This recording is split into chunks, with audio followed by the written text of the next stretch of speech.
अम्मा बअद फ़क़द क़ाल अल्लाहु तआला फ़िल क़ुरआनिल करीम बिस्मिल्लाहिर रहमानिर रहीम या अय्युहल्लज़ीना हादू इन ज़अमतुम अन्नकुम औलियाउ लिल्लाहि मिन दूनिन नास फ़तमन्नवुल मौता इन कुंतुम सादिक़ीन।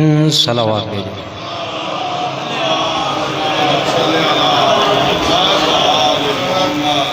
हज़रत गिरामी क़दर, आज ये बात मैं अपनी वजह से नहीं कहूँगा बल्कि बाहर वालों की वजह से कहूँगा कि अंदर बाकायदा 10, 15, 20 आदमियों की गुंजाइश है।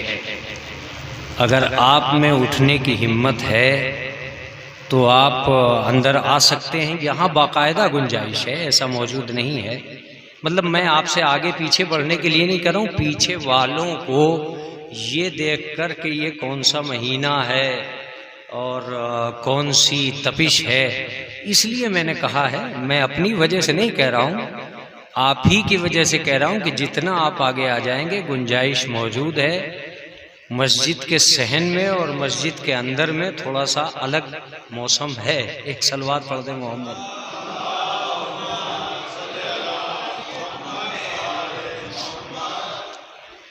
चलिए, अगर आपकी ज़्यादातर मर्ज़ी यही है कि पीछे वालों को और आने वालों को ये एहसास होता रहे कि मजमा बहुत ज़्यादा है, तो कोई हर्ज नहीं है।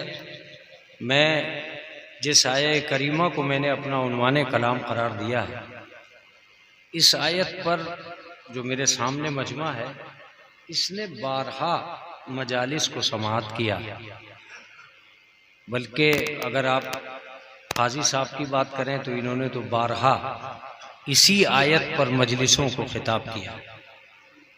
चूँकि आप एक मानूस समाअत हैं और एक ऐसी दुनिया से आबाद हैं जिनके सामने मजालिस कसरत से आती रहती है।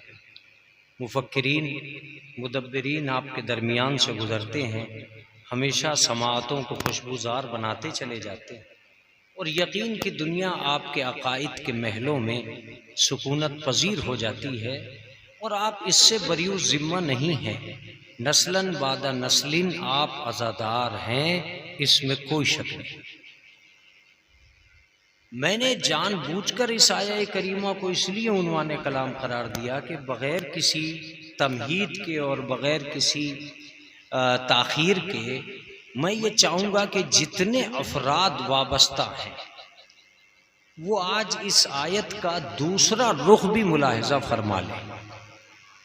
हर मौलाना, हर मौलवी जिसने आकर इस आयत को खिताब किया, यही कहा कि साहब ये आयत मौत के लिए है। चूँकि लफ्ज़ मौत इसमें मौजूद है तो उन्होंने कहा फ़तमन्नवुल मौत इन कुंतुम सादिक़ीन, तुम मौत की तमन्ना करो अगरचे सच। बात वाक़ई सच्ची भी थी और मैं उन मौलवियों के मुखालिफ नहीं हूँ जिन्होंने मौत के उन्वान से इस आयत को पढ़ा।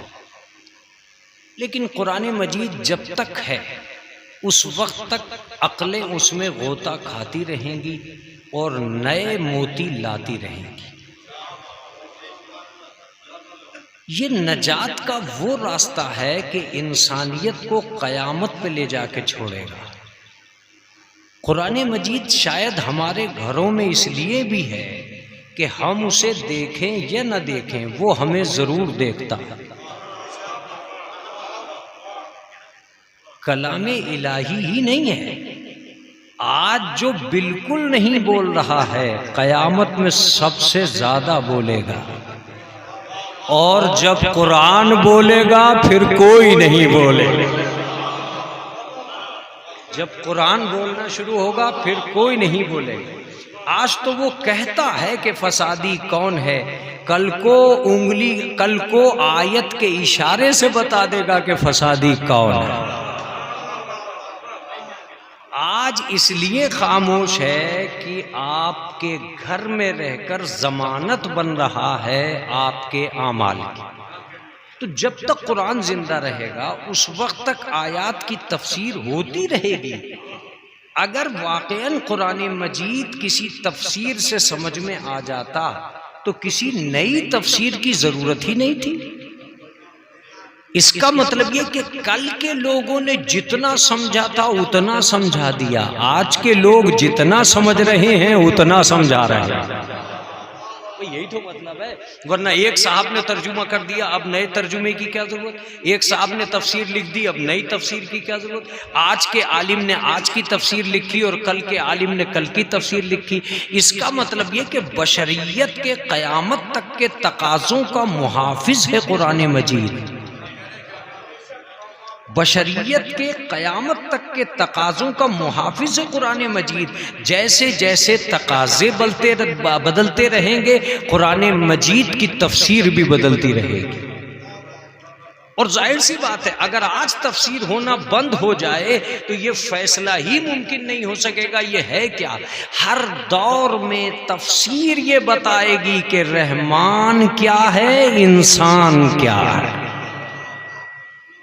हर दौर की तफसीर ही बताएगी कि रहमान क्या है, इंसान क्या। तो मैं उन मौलाना हजरात के मुखालिफ नहीं हूं जिन्होंने इस आयत को मौत के उन्वान से पढ़ा है, लेकिन कहीं ना कहीं मुझे अपने अजीज सामईन को ये मुतमईन तो करना पड़ेगा कि वाक़अन ये आयत मौत के लिए नहीं है। असल में हमसे भूल ये हो गई है कि हमने दो मौजू को एक बना दिया है। आज अगर आप मुतवज्जे हुए तो मजलिस होगी। दो मौजू को एक बना दिया है। मौजू एक नहीं है, मौजू दो है। एक है मौत और एक है तमन्नाए मौत। कुरान ने लफ्ज़ मौत ही नहीं रखा है, तमन्नाए मौत रखा है। फतमन्नवुल मौत इन कुंतुम सादिकीन, तुम मौत की तमन्ना करो अगरचे सच्चे हो। इसका सरीही मतलब ये हुआ कि मौत अलग है, तमन्नाए मौत अलग है। कुरान मजीद ने सिर्फ मौत का लफ्ज नहीं रखा, तमन्नाए मौत का लफ्ज रखा। अब मैं वो कौन सी सरहद लाऊं जहां से आपको ये बता सकूं कि मौत कहां तक है और तमन्नाए मौत कहां तक है? तो मैं सरहद बताने चला हूं। ये सरहद एक उबूरी सरहद है। इसको आप ये ना समझ लीजिएगा कि ये यकीनी सरहद है, ये तो समझाने के लिए है। सरहद एक ही है। कब्र के बाद शुरू होता है मौत का मौजू, कब्र से पहले शुरू रहता है तमन्नाए मौत का मौजू। अब मैं बिल्कुल तर्जुमा कर रहा हूं अजीज सामईन के सामने, बिल्कुल तर्जुमा कर रहा हूं। इसका मतलब यह है कि ये आयत ये बताने नहीं आई है कि मरा कैसे जाएगा, ये आयत ये बताने आई है कि जिया कैसे जाएगा। ये आयत ये बताने नहीं आई है कि मरा कैसे जाएगा, ये आयत ये बताने आई है कि जिया कैसे जाएगा। कुरान ने ये नहीं कहा कि मर जाओ, कुरान ने ये कहा तमन्नाए मौत करो और जियो। फतमन्नवुल मौत इन कुंतुम सादिकीन, तुम मौत की तमन्ना करो अगरचे सच्चे हो।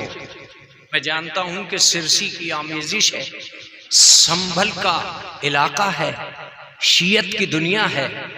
यहां अब खिताबत करने में कोई गुरेज नहीं है। आयत में तीन ही चीजें हैं। या अय्युहल्लज़ीना हादू, अगर यहूदियों तुम ये समझ बैठे हो कि तुम वली हो, अल्लाह के दोस्त हो, फतमन्नवुल मौत, तो मौत की तमन्ना करो, हम समझ लेंगे कि तुम सच्चे हो। इसका मतलब ये कि आयत के बीच में तमन्नाए मौत है, इधर विलायत है, इधर सदाकत है। इधर विलायत है और इधर सदाकत है। तो जो वली होगा वही तमन्नाए मौत करेगा, जो सच्चा होगा वही तमन्नाए मौत करेगा। इसका मतलब ये कि झूठे कभी तमन्नाए मौत नहीं करते।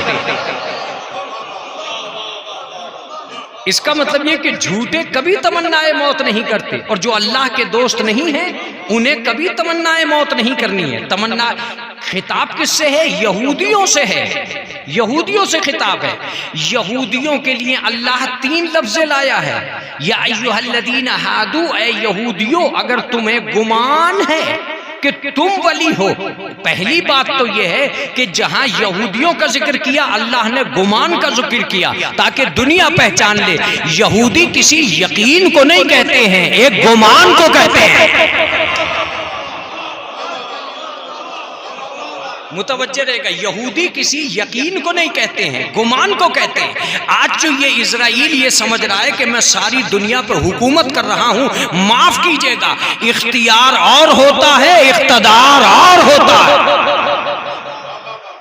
इख्तियार और होता है, इख्तदार और होता है। मुमकिन है कि इसे इख्तदार हासिल हो मगर इख्तियार नहीं है। इख्तदार कहते हैं गाड़ी के मालिक को, इख्तियार कहते हैं ड्राइवर को। गाड़ी का मालिक अगर पीछे बैठा हुआ है तो ये इख्तदार है, इख्तियार नहीं है। इख्तियार ड्राइवर के हाथ में है।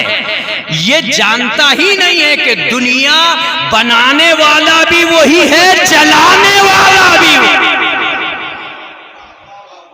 इख्तियार और है। तो यहूदियों के लिए अल्लाह ने खिताब किया कि इन्हें तुम गुमान समझना, यकीन मत समझना, ये यकीन नहीं है। फिर दूसरी बात कही कि अगर तुम्हें गुमान हो गया कि तुम ही वली हो, इसका मतलब यह कि कभी भी यहूदी अल्लाह का दोस्त नहीं हो सकता। अगर अल्लाह का दोस्त होता तो हम ये आयत लाते ही नहीं। फिर कहा कि तुम तमन्नाए मौत करो, इसका मतलब यह कि यहूदी मारने की आरजू करेगा, मरने की तमन्ना नहीं करेगा। मुतवज्जे रहिएगा, यहूदियों का मिजाज बताया है सूरह जुमा में। हफ्ते की औलाद को बताया कि जुमे की नस्ल कौन सी है। एक सलवात पढ़ दे मोहम्मद व आले मोहम्मद।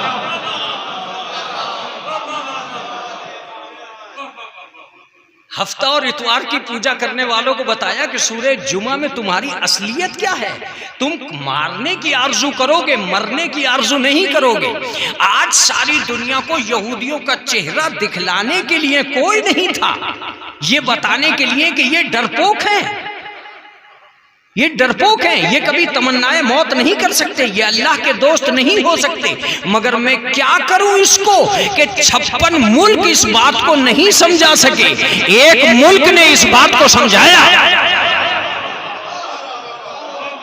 एक मुल्क ने इस बात को समझाया और समझाने के बाद में ये भी हकीकत बता दी कि कल से लेकर आज तक, माजी से लेकर हाल तक, डरने वाले और हैं, डराने वाले और। डरने वाले और हो सकते हैं, डराने वाले और हो सकते हैं। ख्वाहिशात की दुनिया में असीर आरजू होकर और बेहिर्स बेहविस होकर इस दुनिया में जीने का अंदाज अलग होता है। मैं तो ईरान से भी कहूंगा, जब तुम फिलिस्तीन में अजान नहीं दे सकते तो ये लड़ाई क्यों कर रहे हो? जब तुम वहां अपना पेश नमाज नहीं तय करते तो बैतुल मुकद्दस की जंग क्यों कर रहे हो? जब तुम अपनी अकामत नहीं कहलवा सकते तो ये उल्फत और इस मोहब्बत का जजीरा क्यों आबाद कर रहे हो? उन्होंने कहा तुम नहीं जानते। आज हमने इजराइल पर हमला करके और इजराइल को बराबर में लाके एक बात तो साबित कर दी है कि कल से लेकर आज तक इस्लाम का हिमायती कौन था।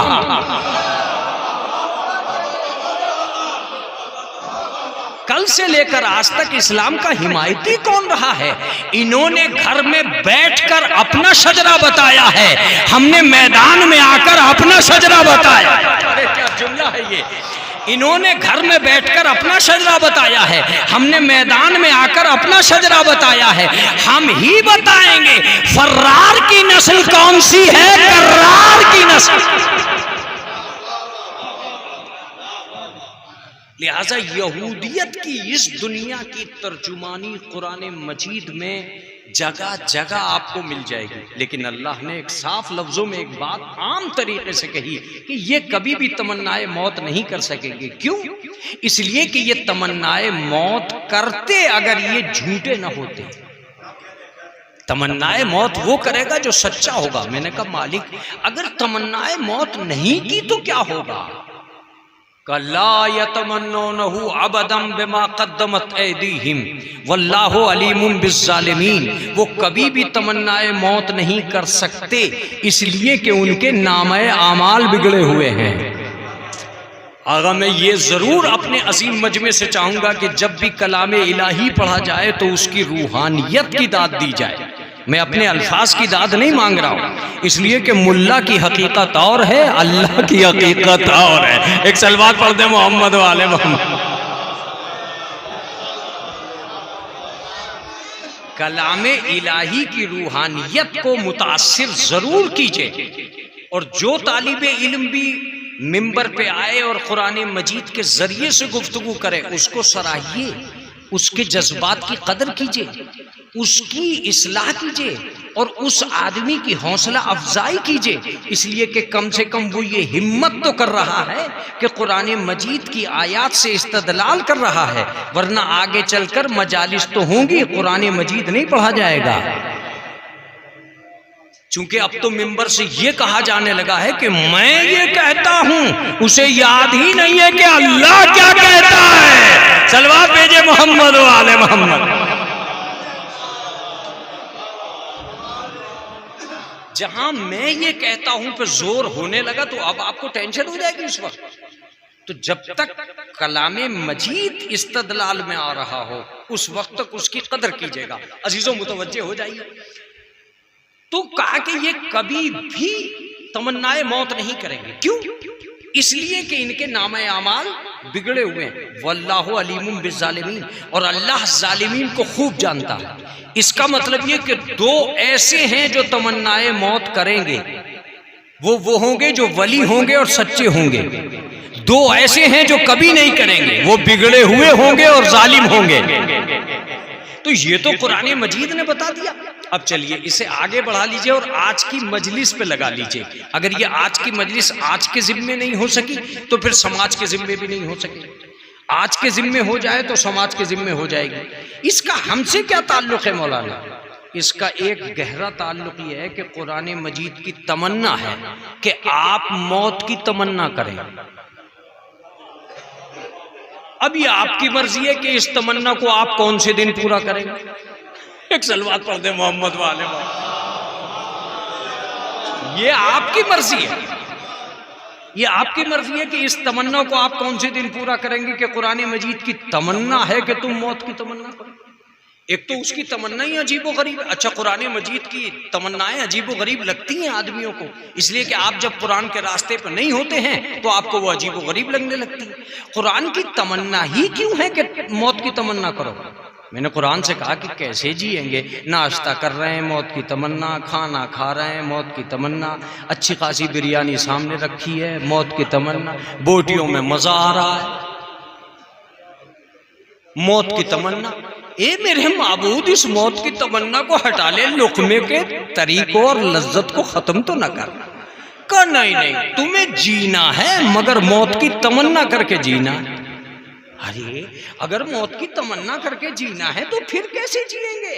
कौन अच्छा नाश्ता कर सकेगा जिसे मौत की तमन्ना हो? क्या तुम नहीं जानते? दो ही तरीके के लोग जिंदगी गुजार रहे हैं। कुछ को मौत याद है और जिंदगी गुजार रहे हैं, और कुछ को मौत याद नहीं है और जिंदगी गुजार रहे हैं। अब मैं लफ्ज कहकर चुप हो जाऊंगा, आप बोलते रह जाएंगे। का सुनो, जिन्हें मौत याद नहीं होती वो और जिन्हें मौत याद होती है वो, दोनों में फर्क यह है कि जिन्हें मौत याद नहीं होती वो दूसरों को जीने नहीं देते। अरे आगा इसी के लिए मेहनत। जिन्हें मौत याद नहीं होती है वो दूसरों को जीने नहीं देते, और जिसे मौत याद होती है वो ये फिक्र करता है मैं इसके तमाचा क्यों मारूं, मुझे मरना है। मैं इसकी जमीन क्यों जोतूं, मुझे मरना है। मैं इसका घर क्यों गिराऊं, मुझे मरना है। मैं झूठ क्यों बोलूं, मुझे मरना है। मैं इसका कर्जा क्यों लेकर मरूं, मुझे मरना है। इसका मतलब यह है कि आरज़ुए हयात इंसानियत को नहीं निखारती है, तमन्नाए मौत आदमियत को निखारती।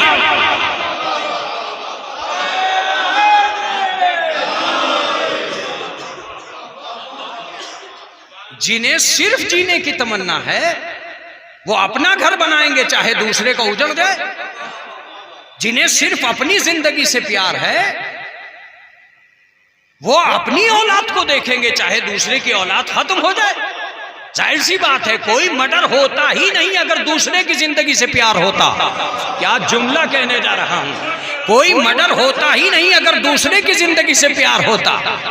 तवज्जो दीजिएगा, कहीं चोरी होती ही नहीं अगर माल में आमाल की शिरकत हो जाती। जो आएगा चला गया। कहीं चोरी नहीं होती अगर माल में आमाल की शिरकत हो जाती। ये जितनी मंसूबाबंदी हो रही है, दूसरों के गर्दनों पर पैर रखकर जिंदगी गुजारने की जो आरज़ुएं परवान चढ़ रही हैं और ख्वाहिशात इंसानियत का बढ़ता हुआ ये मैलान, इस बात का बय्यिन सबूत है कि आदमी जिंदगी से प्यार करता है।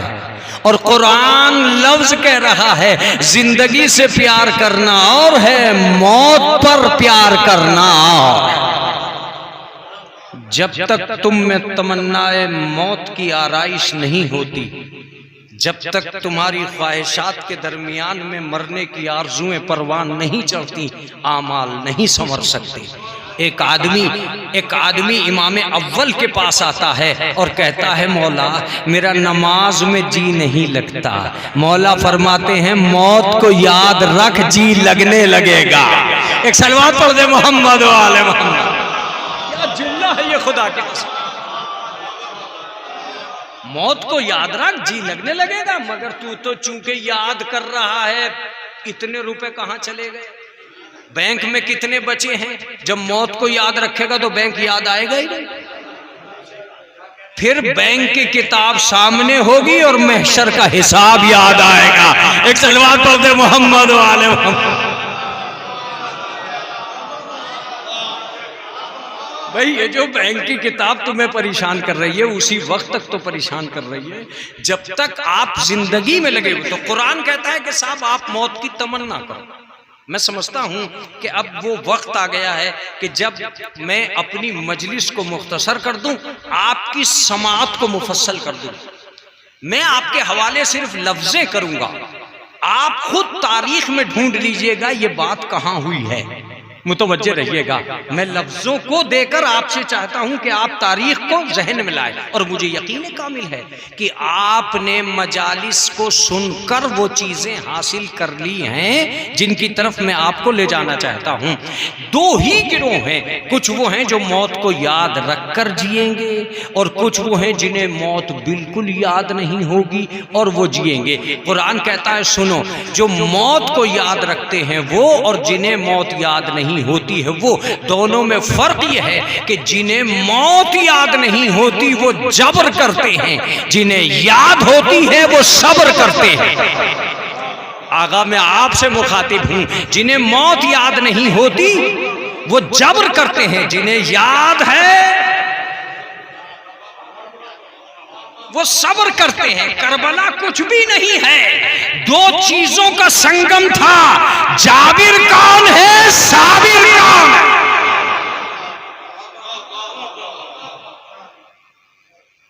जबर करते हैं। दूसरा जुमला सुनिए, मैंने कहा था कि मैं लफ्जें पहुंचाकर चाहूंगा कि आप वाकया याद रखें। जिन्हें मौत याद नहीं होती उनकी नजर बाजार पर रहती है, जिन्हें याद होती है उनकी नजर किरदार पर रहती है। मैं आप तक पहुंचता रहूंगा, मुझे कोई हर्ज नहीं है, जैसे भी चाहें वैसे पहुंचता रहूंगा। तवज्जो दीजिएगा, जिन्हें मौत याद नहीं है उनकी नजर जमाल पर होती है, जिन्हें याद है उनकी नजर कमाल पर होती है। आखिरी जुमला है इस लफ्ज का, जिन्हें मौत याद नहीं है वो छीनना जानते हैं, जिन्हें याद है वो छोड़ना जानते हैं। आप सलामत रहें, आप सलामत रहें। अब लफ्ज सुनिए जो मजलिस को मजलिस बना देगा, मजलिस को मजलिस बना देगा। उसे मौत याद नहीं थी, वो छीन के तख्त पे बैठ गया। उसे याद थी, वो छोड़ के घर में बैठ गया।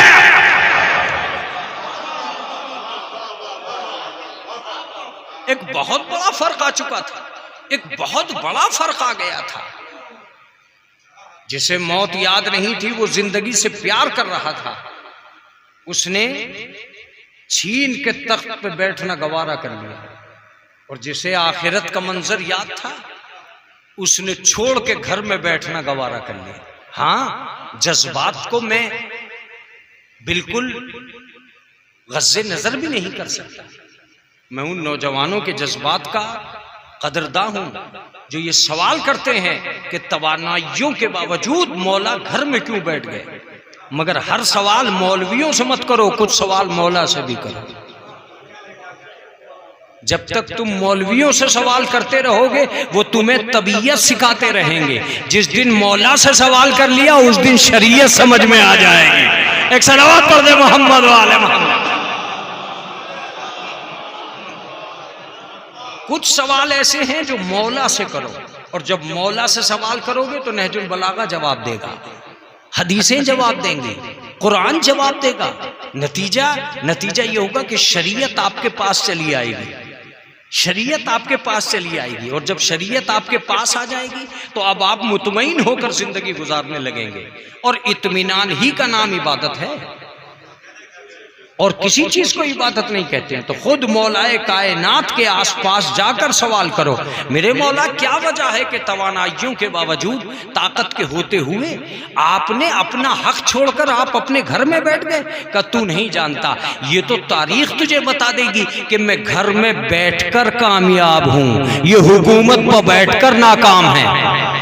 शायद मैं अब तक आप अपना जुमला नहीं पहुंच पाया। इमामों की जब आप तारीख पढ़ेंगे तो आपको मिलेगा कि वो कैद में रहकर कामयाब थे, ये बादशाहत पर रहकर नाकाम हो गए।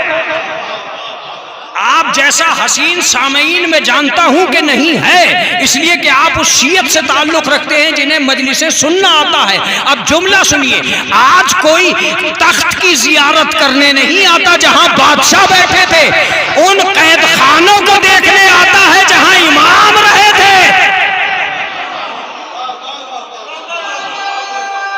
क्या मतलब है ये?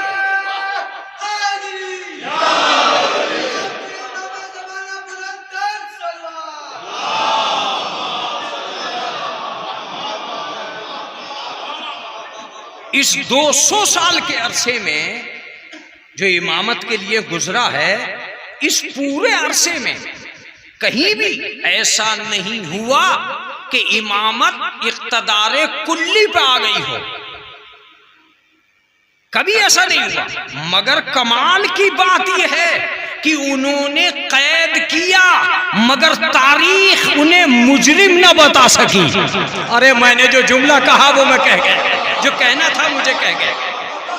कैद में रहने के बावजूद जब कैद से बाहर आए तो कोई जुर्म साबित नहीं हो सका, जबकि जेल तो भेजा ही उसे जाता है। मगर शायद अइम्मा ने कैद में जाकर बता दिया है कि किरदार की दुनिया और होती है, इख्तिदार की दुनिया और होती है।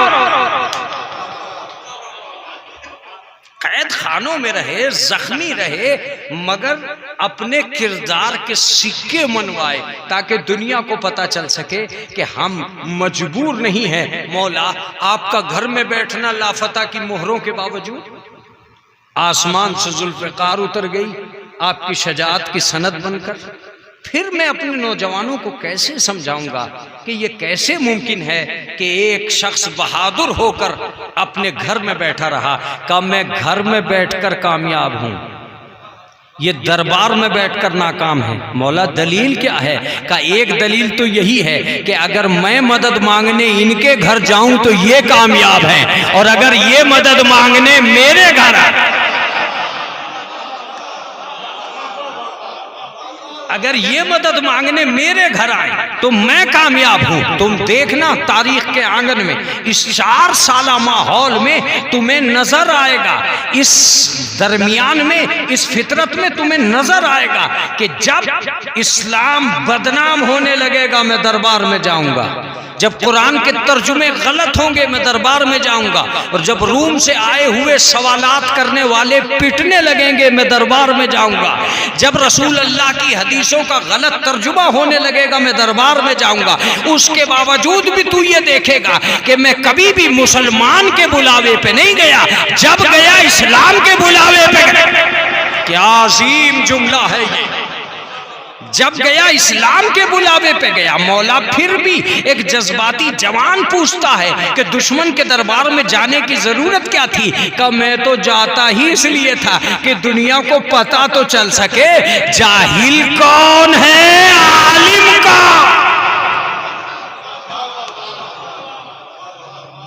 यही तो है, जब मसला उनसे नहीं बताया गया तो अली को बुलाया, जब कुरान की कोई आयत समझ में नहीं आई तो हजरत अली को बुलाया। सवाल ये पैदा होता है कि मौलाए कायनात को बार बार दुश्मन का दरबार बुलाता क्यों है,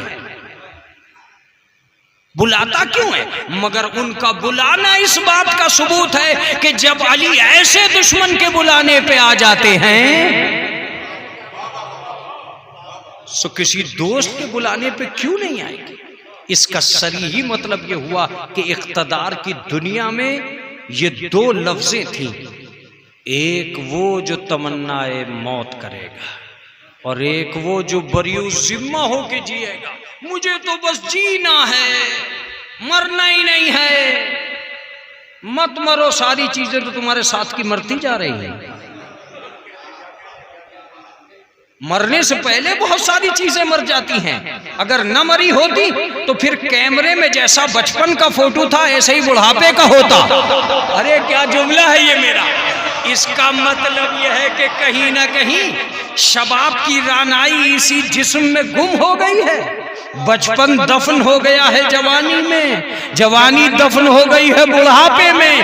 पहले कब्र अंदर बनी है, बाद में बाहर बनी है। एक सलावत पढ़ दे मोहम्मद वाले मोहम्मद।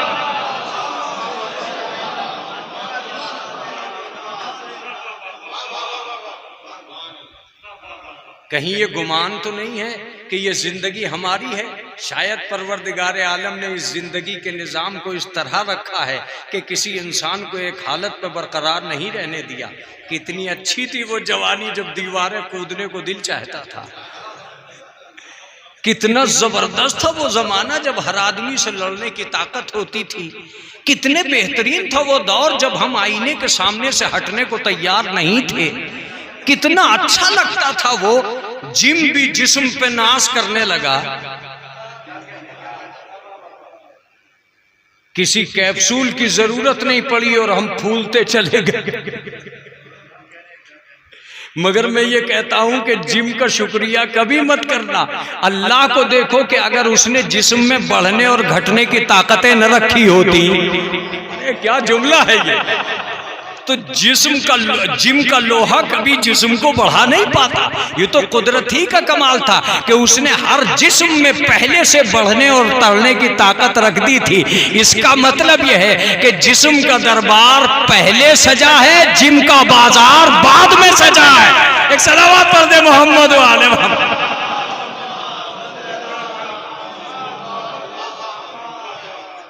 तुम खाली यही मत कहना कि फला के जिम में इतना बड़ा काम है। खाए जाओ जितने कैप्सूल खाने, मगर उस कैप्सूल को खा खा के ये याद रखना कि असली और है, नकली और है। क्या जुमला है जो मेरा रायगा जा रहा है। मेरे माबूद असली और नकली में क्या फर्क है? क्या ये तो उस दिन पता चलेगा जब एक दांत उखड़ने के बाद लगवाओगे।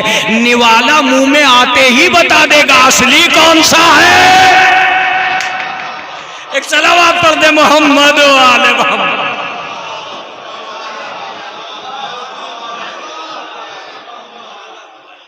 इस फर्क को वादे रखना।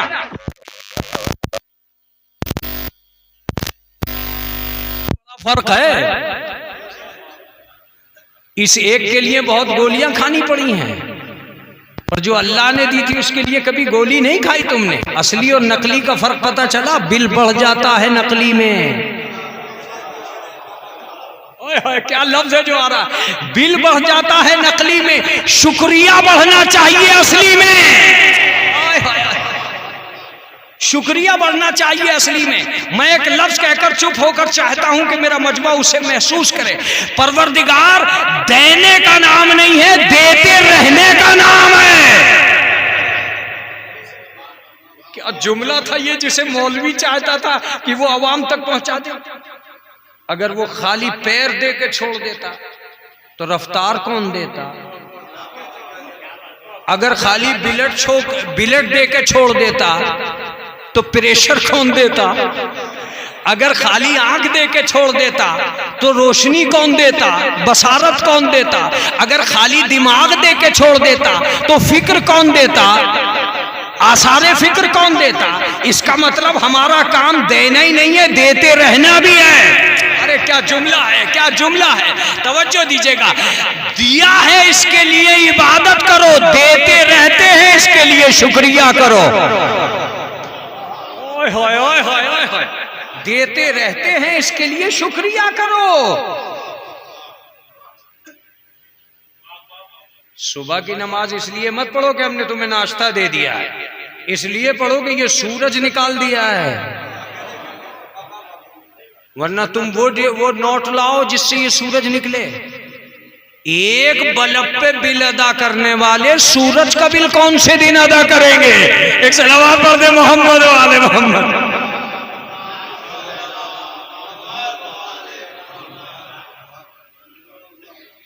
अगर गांव में आ गए तो शहर के मकान का बिल अदा करना पड़ रहा है, शहर में आ गए तो शहर चले गए तो गांव के मकान का बिल अदा करना पड़ा है। क्या करे यार, लाइट जल नहीं रही फिर भी बिल आ रहा है। अरे सोचो, जिसने एक कमरे में उजाला कर दिया तो इतना बिल आ गया, जिसने पूरी दुनिया में उजाला किया, जिस दिन एक सूरज का बिल अदा करने की सोचते रहे उस दिन आंकड़े खत्म हो जाएंगे, बिल की क्वांटिटी का पता नहीं चलेगा। अब अगर तुम बिल नहीं अदा कर रहे हो तो कम से कम शुक्रिया तो करते चले जाओ। और शुक्रिया घर बैठ के मत करना, मैंने मोहल्ले में मस्जिद बनवा दी है, इबादत भी हो जाएगी, शुक्रिया भी हो जाएगा। घर में ही बैठ के थैंक यू मत कहते रहना, थैंक यू गॉड। तुम्हारे थैंक यू की मुझे जरूरत नहीं, मैं तो तुमसे थैंक यू का तालिब भी इसलिए बना हूं कि तुम कहीं फेंक न दिए जाओ। एक सलवात पढ़ दे मोहम्मद वाले।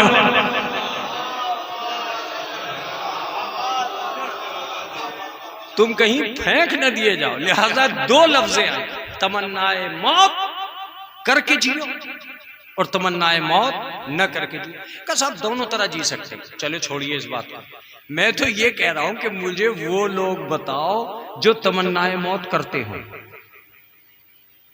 है ना हम्बली पे पढ़ रहा हूं, ना शाफई, ना कादरी पे, किसी पे नहीं पढ़ रहा, मगर मुझे वो तो दिखलाओ 4-5 आदमी जो मरने की तमन्ना कर रहे हो। और जब तक कोई मरने की तमन्ना नहीं करता तो तुम्हें सच्चे नहीं मिलेंगे। सच्चे तो जब ही मिलेंगे जब तमन्नाए मौत होगी। वली वही होंगे जो तमन्नाए मौत करेंगे। तो इस जमाने में अगर वली है तो उसके करीब जाओ, वो जीने की सोच रहा है या मरने की? तो अगर कोई तमन्नाए मौत कर ही नहीं रहा, अरे कहा नहीं मौलाना ऐसी बात नहीं, माशाअल्लाह हम तमन्नाए मौत करते हैं। मैंने कहा वाह, फिर ये शुगर की गोलियां क्यों खा रहे हो? ये कैप्सूल पे कैप्सूल क्यों चल रहे हैं? ये मास्क पैदा ही ना होता अगर तमन्नाए मौत होती। ये लॉकडाउन ही क्यों लगता अगर तमन्नाए मौत होती?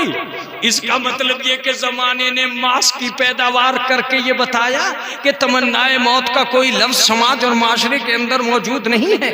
ये मेडिकल भी अजीबो गरीब है जो अपनी गोलियों के कलर बदल रहा है। अंदर का मटेरियल और है, बाहर का कलर और है। ये भी अगर बिजनेस नहीं कर रहा तो क्या कर रहा है?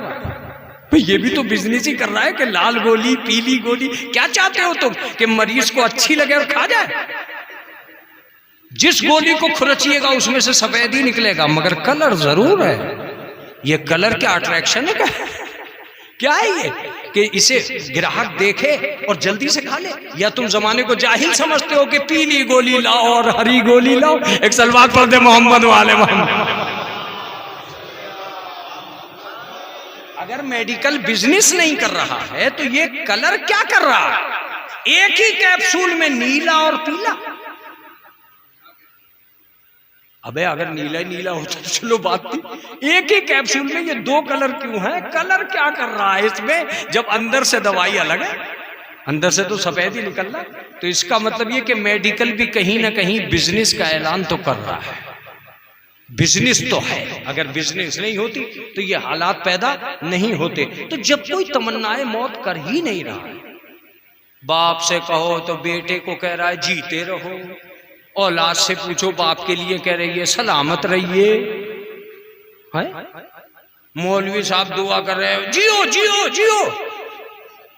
अब तो जियो इतना आ गया है कि जियो कहने लगा मेरा एडवर्टाइज तो नहीं कर रहे हैं ये, सलवात पढ़ दे मोहम्मद वाले मोहम्मद।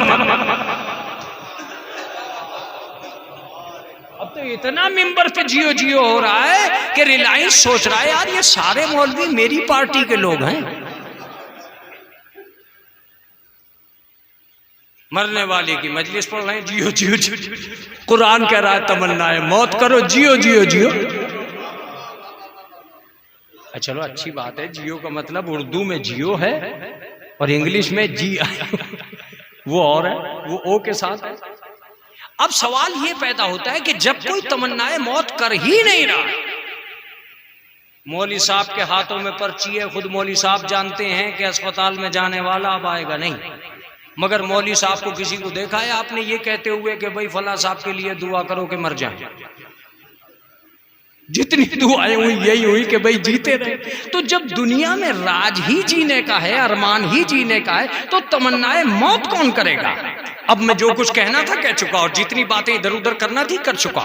अब मैं आपको एक मंजिल की तरफ ले जा रहा हूं ताकि मसाइब की तरफ लाऊं। जितनी देर आप रुके रहेंगे आपको वहां लुत्फ आएगा, मुतवज्जे रहिएगा। जब कहीं कोई ना मिले तो कम से कम एक कबीला तो ऐसा हो जो एक दिन के लिए ही सही सुबह से शाम तक ये कहता रहे कि पहले मुझे मरना है। अगर ये संबल और सिरसी का मजमा है, हजारों बार बिरयानियां खाने के बाद भी अगर ये पता न चला कि वो लश्कर कौन सा है जो मरने की बातें करता रहा,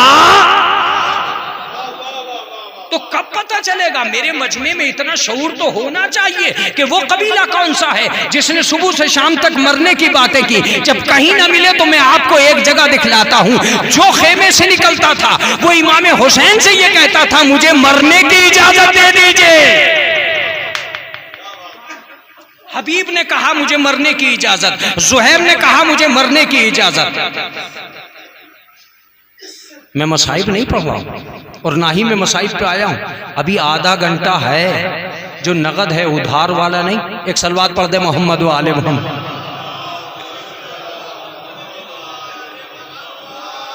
और तुम कहोगे मैं तो 10-15 मिनट में ही उतर जाऊंगा। एक सलवात पढ़े मोहम्मद वाले।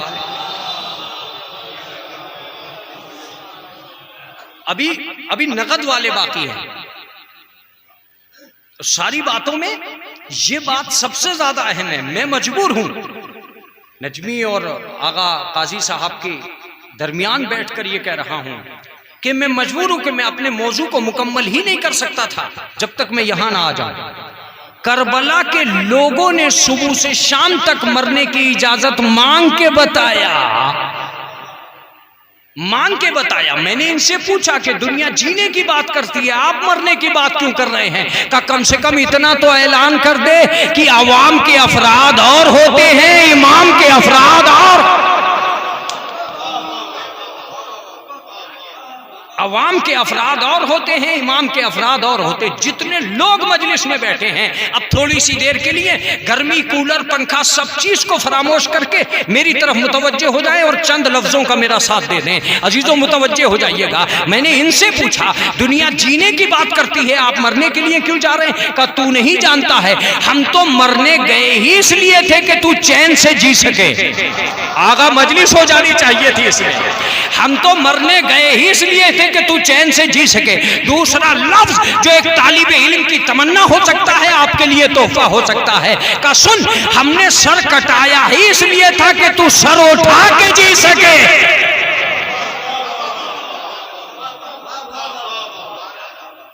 हम तेरी वजह से गए थे करबला, हम तुझे जिलाने के लिए मरने की बातें कर रहे थे। हमने तमन्नाए मौत का लश्कर इसलिए पैदा किया था कि ताकि कयामत तक तू आजादी से जी सके। मैंने कहा मैं सब बातें तो समझ रहा हूं मगर आपका आना नहीं समझ रहा हूं। अगर आप बरसों के पुराने अज़ादार हैं तो इस जुमले पर एक तालिबे इल्म के स्वाद का लफ्ज रख दीजिएगा। का सुन पहले अगर हम करबला ना आए होते तो तू बाद में अज़ा खाने भी ना आया होगा। पहले तो हम ही करबला आए, बाद में तू अज़ा खाने में आया। मैं कभी कभी अपनी भरी हुई मजलिस से कहता हूं कि कभी अपने घर से आकर किसी मजलिस में बैठने पर ये मत सोच बैठना कि मैंने बड़ी मेहनत की है। तुम तो घर से इमाम बाड़े तक आए हो, वो तो जन्नत से जमीन तक आ गए। अरे क्या जुमला है ये, मेरा मुतवज्जे रहिएगा। वो तो आसमान से नीचे तक आ गए। मैंने जब उनसे पूछा तुम जमीन पे क्यों आए हो, का तुम्हारी खातिर। जब तुमसे पूछा कि तुम इमाम बाड़े में क्यों आए हो, तो उन्होंने कहा अहले बैत की खातिर। इसका मतलब तुम उनकी वजह से आए हो, वो तुम्हारी वजह से आए। मौला क्यों आए हो, का इतना बात मान ले कि हम सजने नहीं आए हैं, सजाने आए हैं। हम सीखने नहीं आए हैं, सिखाने आए हैं। हम जन्नत जाने नहीं आए हैं, जन्नत ले जाने आए हैं। जन्नत ले जाने आए हैं। अगर हम वहां से यहां ना आते तो तुम में से कोई यहां से वहां ना जाता। मजलिस बंद थी इस जुमले में, मगर मैंने आहिस्ता से पढ़ी। चीख के पढ़ता तो मेरा काम हो गया होता। एक सलवात पढ़ दे मोहम्मद वाले।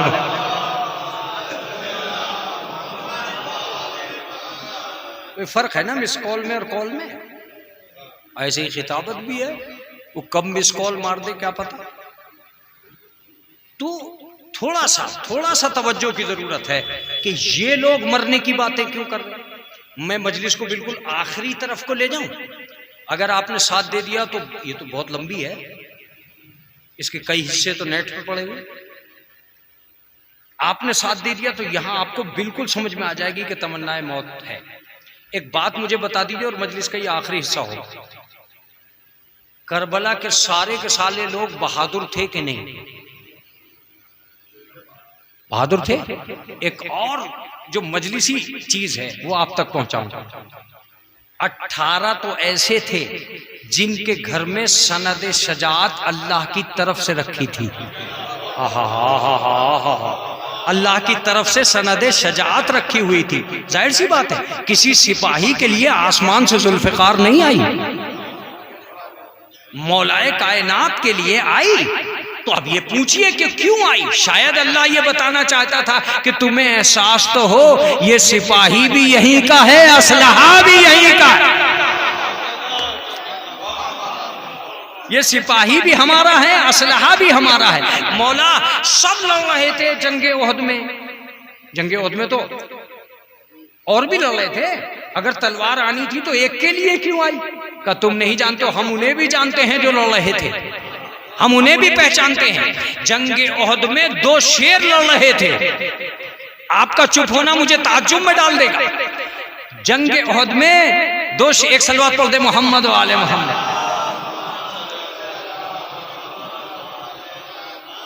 नजीर भाई को थोड़ा देर हो गई, वरना सुनने का मौका मिल जाता है। एक और सलवात पढ़े मोहम्मद वाले। ये आखिरी बहस होगी अगर आप तक मैं पहुंच पाया। जंगे ओहद में 2 शेर लड़ रहे थे। एक जनाबे हमजा जो रसूल अल्लाह के शेर हैं, एक अली मुर्तजा जो अल्लाह का शेर है, अल्लाह के शेर है। हजरत अली अलैहिस्सलाम का लक़ब है असदुल्लाह, जनाब हमजा का लक़ब है असदो रसूलिल्लाह। तो तलवारें अगर लड़ने के एतबार से आती तो 2 को आना चाहिए थी। एक तलवार इनके लिए आती और एक तलवार इनके लिए आती, मगर सिर्फ हजरत अली ही के लिए नाजिल हुई। क्यों? मैंने कहा अल्लाह क्यों? कहा यही तो बताना है कि अल्लाह का शेर कौन सा है, रसूल अल्लाह का शेर कौन सा। यही बताने के लिए तो तलवार को नाजिल किया गया। ला फता इल्ला अली ला सैफ इल्ला जुल्फ़िकार। तो अज़ीज़ान मोहतरम, मैं आपकी खिदमत आलिया में ये अर्ज कर रहा था कि दुनियाए इंसानियत को करबला वालों ने बहादुरी का सबक सिखाया। तो जब सारे के सारे बहादुर हैं, सबके सब दिलेर हैं, तो इन्हें क्या करना चाहिए? इनको होना ये चाहिए था कि ये सुबह से शाम तक इमाम हुसैन से मारने की इजाजत मांगते कि मुझे इजाजत दे दीजिए, मैं 10,000 को मार के आता हूँ, मुझे इजाजत दे दीजिए, मैं 20,000 को मार के आता हूँ। मगर क्या वजह है कि इनमें से एक ने भी मारने की इजाजत नहीं मांगी। मरने की इजाजत मांगी। वजह क्या है, मरने की इजाजत क्यों मांगी? का तुम नहीं जानते अगर हम मरने की इजाजत न मांगते तो तमन्नाए मौत हमारे हल्के से बाहर निकल जाता।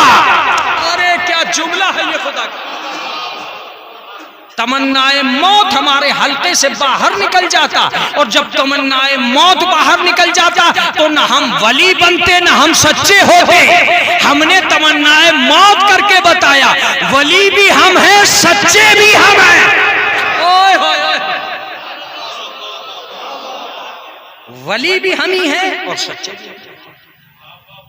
चलिए आगा, मैं बहुत ज्यादा इस बात को यहां रोकना नहीं चाहता था, लेकिन आजकल जो मेरे जबान पे चढ़ा हुआ है वो ये है, खुदा की कसम। मैं आजकल एक किताब लिख रहा हूं, 3 किताबों के बाद एक किताब लिख रहा हूं, इमामत। उस इमामत में एक लफ्ज आया, मैं एक किताब पढ़ रहा था एक आयतुल्लाह की, उसमें एक लफ्ज आया कि परवरदिगार आलम अपने चाहने वालों को मनसब भी देता है और उस मनसब के मुताबिक ताकत भी देता है। तवज्जो दीजिएगा, बहुत तवज्जो दीजिएगा, बहुत तवज्जो दीजिएगा, जुमला सुनिए उनका।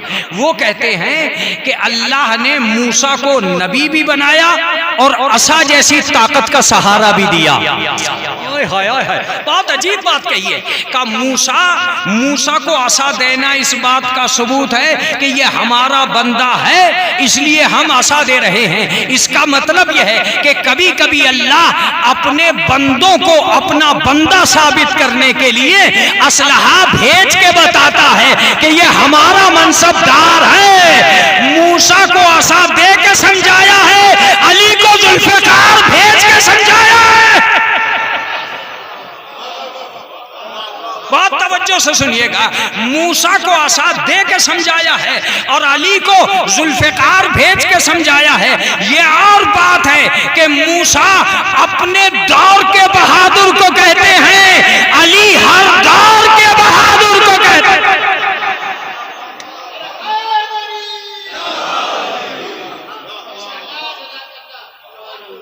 तो परवरदिगार अपने नुमाइंदों को असलहा भी देता है, ताकत भी देता है और मनसब भी देता है।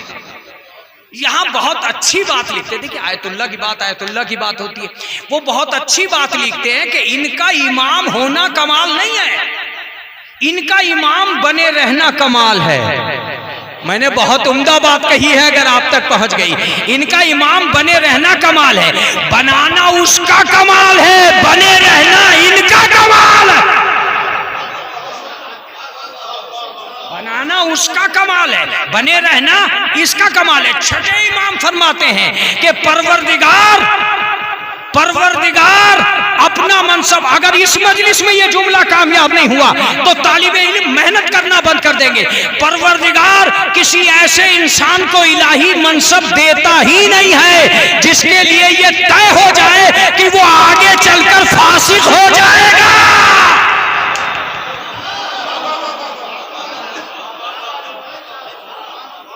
ये तय हो जाए कि आगे चलकर वो फासिक हो जाएगा। इसका मतलब यह है कि अल्लाह पहले उन पे भरोसा करेगा कि ये जैसे बचपन में रहेंगे वैसे ही बुढ़ापे तक रहेंगे। कमाल ये होगा कि बचपन का इकरार भी वैसे ही होगा जैसे जवानी का इनकार होगा। ओए होए ओए होए, मैं एक लफ्ज कहने जा रहा हूं आगा, अगर आप तक पहुंच गया तो यही लफ्ज है जो कामयाब व कामरानी की दलील बनेगा इस बयान में। अगर अल्लाह को इन पे भरोसा ना होता तो ये बचपन ही में जवानाने जन्नत का सरदार न बनाता। ओए होए ओए होए, बचपन ही में जवानाने जन्नत का सरदार न बनाता, उस दौर में बनाया जब रसूल अल्लाह के आसपास का कोई बूढ़ा जन्नती होने का दावा नहीं कर रहा था। आप तक बात पहुंच नहीं रही है। कोई बूढ़ा जन्नती होने का दावा नहीं कर रहा था। जिस उम्मत में बूढ़े जन्नती कन्फर्म न होने पाए वहां बच्चे अहले बैत के कन्फर्म जवानाने जन्नत के सरदार हैं। इसका मतलब यह है कि उम्मत के बूढ़े और हैं, फातिमा के बच्चे और हैं।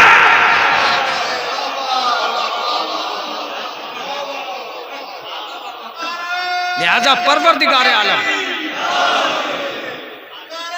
ऐसे किसी इंसान,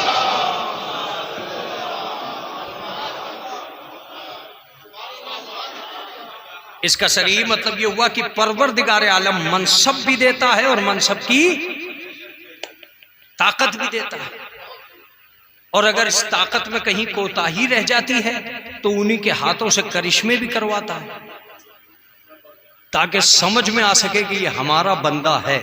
मैं समझता हूं कि एक ही फर्क तो है उम्मत में और इमामत में, और वो दो लफ्जों में बयान करूंगा अगर कबूल हो गया।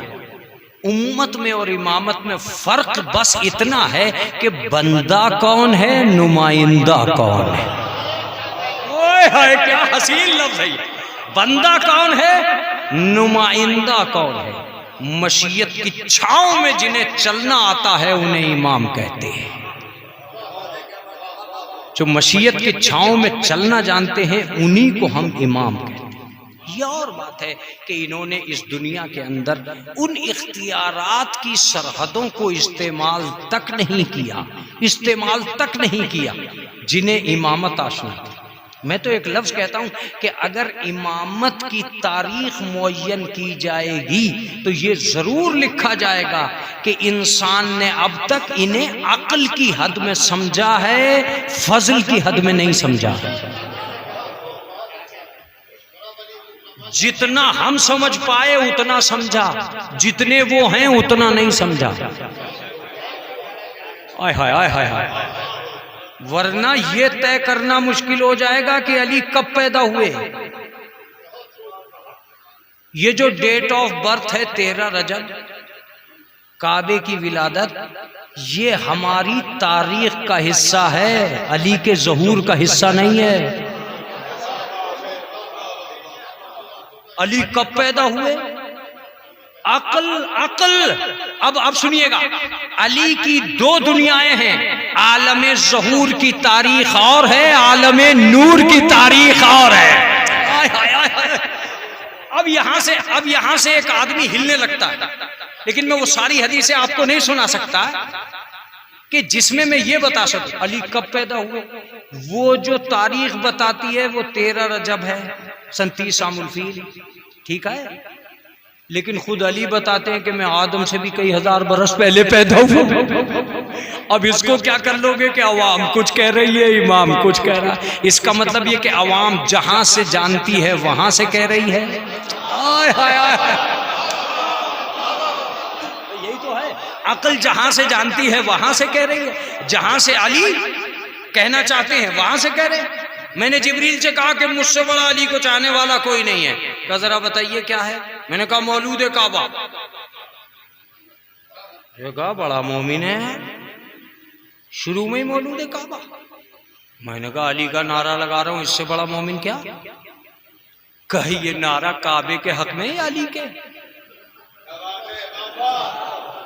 ये नारा काबे के हक में या अली के। अली काबे में पैदा हुए, इससे फायदा काबे को हुआ या अली को। इससे फायदा काबे को हुआ या अली को। मैंने कहा आप कहने का चाहते हैं मौलूद काबा होना फख्र है, मगर ये काबे के लिए है, अली के लिए नहीं है। मैंने कहा क्या कहना चाहते हैं। कहा कि जनाबे फातिमा बिनते असद के 3 बेटे पहले पैदा हो चुके थे, 14 बेटे के लिए काबे में क्यों आई। इसका मतलब ये कि आदत के मुताबिक नहीं आई है, दावत के मुताबिक आई है। अरे क्या जुमला है। आदत के मुताबिक नहीं आई है, दावत के मुताबिक आई है। अपनी चाहत से नहीं आई है, खुदा की मशीयत से आई है। खुद नहीं आई है, खुदा ने बुलाया है। अगर खुद आती तो आम दरवाजे से आती, खुदा ने बुलाया है तो खास दरवाजा बना के बुलाया है।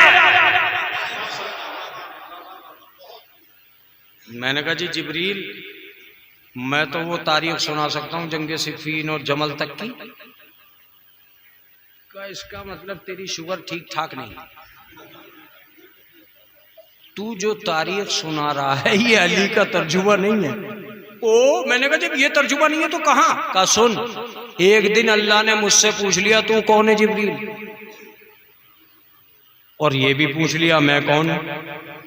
मैंने भी कह दिया तू है मैं जाहिर सी बात तू है, मैं हूं। का जैसे ही मैंने ये कहा अल्लाह को अच्छा नहीं लगा तो मुझे महसूस हो गया कि कहरे इलाही चारों तरफ से जलाल में आ गया। कहा मैंने गलत जवाब दे दिया। अब मैं कांप रहा था अपने आप, लेकिन इत्तफाक से एक तरफ से आवाज आई, कह दे अंता रब्बे जलील अना अब्दे जलील, तू रब्बे जलील है मैं अब्दे जलील हूं। का मैंने जैसे ही ये जवाब दिया रहमत इलाही के बादल झूमने लगे। मैं समझ गया कि जवाब सही हो गया है। अब जो मैंने पलट के देखा तो वो यही थे जो दुनिया में काबे में पैदा हुए। मैंने कहा तू क्या कह रहा है? कहा चुप रहे, जहां से तू जानता था तूने बता दिया, जहां से मैं जानता था मैंने बता।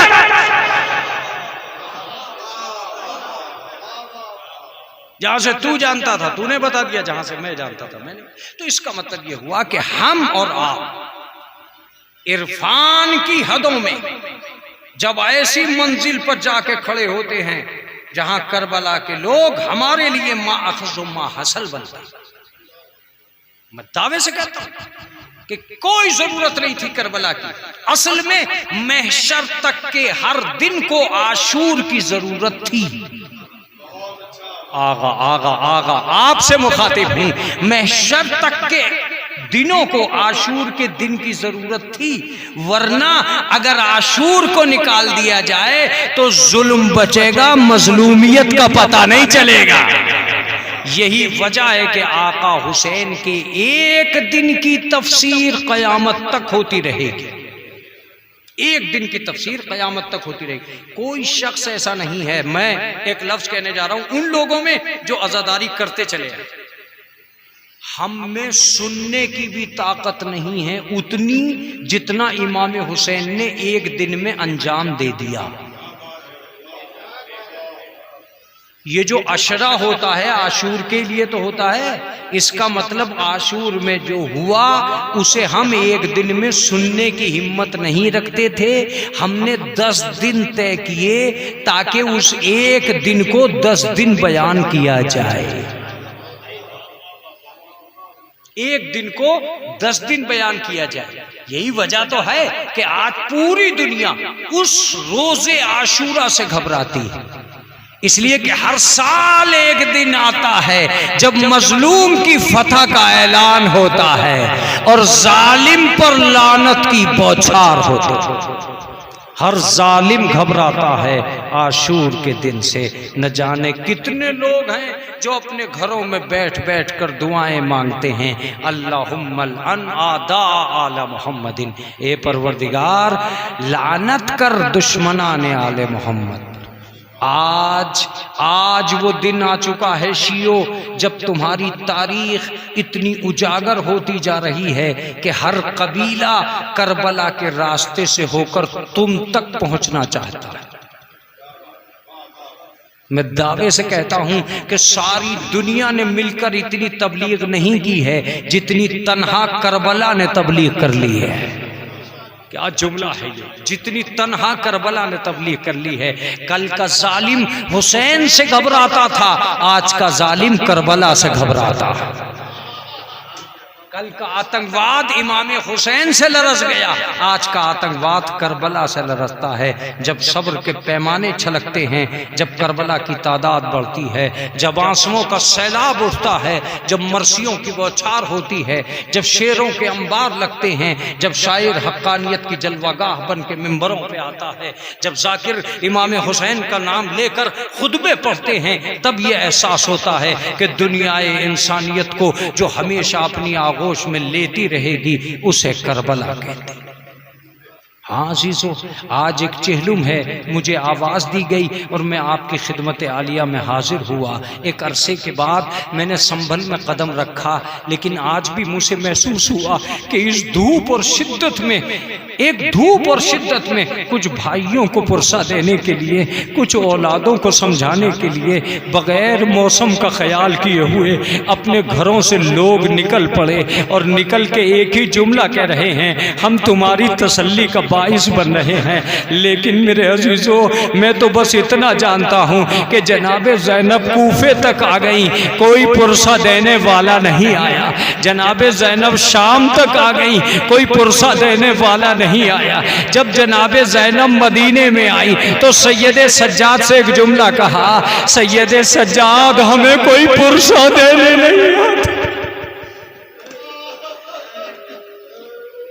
क्या जुमला कहा जनाब सैयद सज्जाद से? जनाब ज़ैनब ने कहा, बेटा जिसका एक आदमी मर जाता है उसके दरवाजे पर पुरसा देने वालों का अंबार लग जाता है। अरे हमारा तो पूरा घर उजड़ गया। अजीजों, करबला के बाद 1 साल तक सैदानियां सिर्फ आंगन में बैठी रहती थी, ये कहकर बैठती थी कि हमें कोई पुरसा दे दे आज।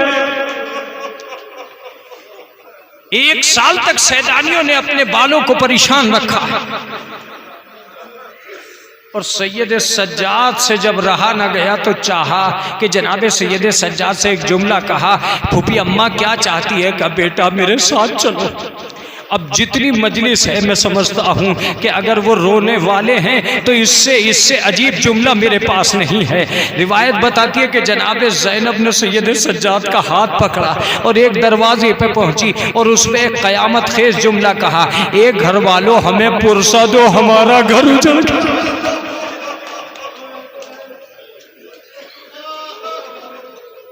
एक घर वालों हमें पुरसा दो, हमारा घर उजड़। मैं जानता हूं कि कितनी दूर दराज से इस मजमे में लोग सिर्फ पुरसे के लिए आए। अल्लाह, ये रिवायत जिसे मैं पढ़ रहा हूं उसका मैं जिम्मेदार हूं। और बनारस से लिखी गई एक किताब में इसका हवाला मौजूद है कि एक दिन कुछ बीबियां जनाब रबाब को पुरसा दे रही। जनाब रबाब ने देखा कि वो रो तो रही हैं मगर उनकी आंखों के आंसू खुश्क हो गए। जनाब रबाब ने उनसे कहा, तुम थोड़ी सी देर बैठो, मैं अभी आती। अंदर गई और अंदर से सत्तू लेके लाके उन्हें दिए। अरब का ये दस्तूर था। उन्होंने पिया और पी के एक मर्तबा कहा कि आपने बहुत अच्छा किया कि हमें सत्तू दिए, इसलिए कि सत्तू आंसू बनाते। हम चाहते थे कि इमाम हुसैन पर रोए मगर गम इतना बड़ा है कि हमारे आंसू खुश्क हो गए। ए बीबी, तुम्हारा एहसान है कि तुमने इस तबर्रुक से हमें।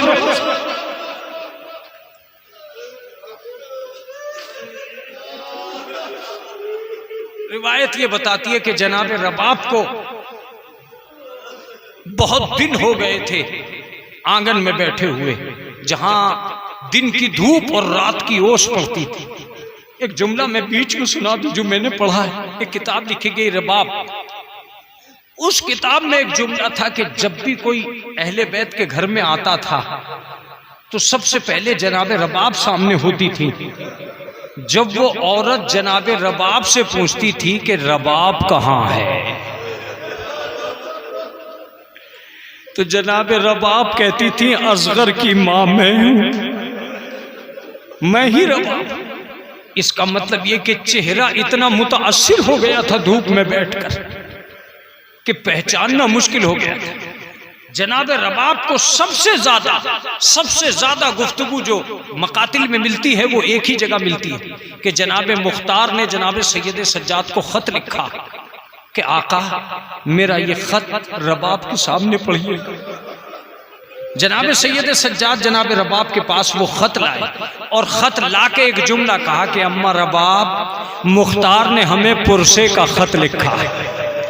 अल्लाहू अकबर, अल्लाहू।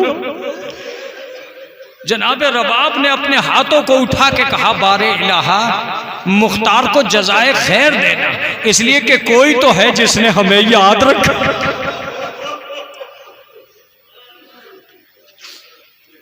कहा अम्मा मुख्तार ने सलाम कहा उस पर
के हवाले। अजीजों मुतवज्जे रहिएगा। बस जनाब सैयद सज्जाद एक दफा कहते हैं कि अम्मा आपसे सज्जाद कहता कि आप साए में चलिए। जब ये देखा कि जनाब रबाब ने हरकत नहीं की तो एक मर्तबा इमाम दो जानू हो गए और दो जानू होके एक मर्तबा कहा कि आपसे इमाम कहता है। बस इतना कहना था कि जनाब रबाब ने गठरी उठा के कलेजे से लगा ली। ए मेरे वालियों वाले, इमाम का हुक्म आ गया।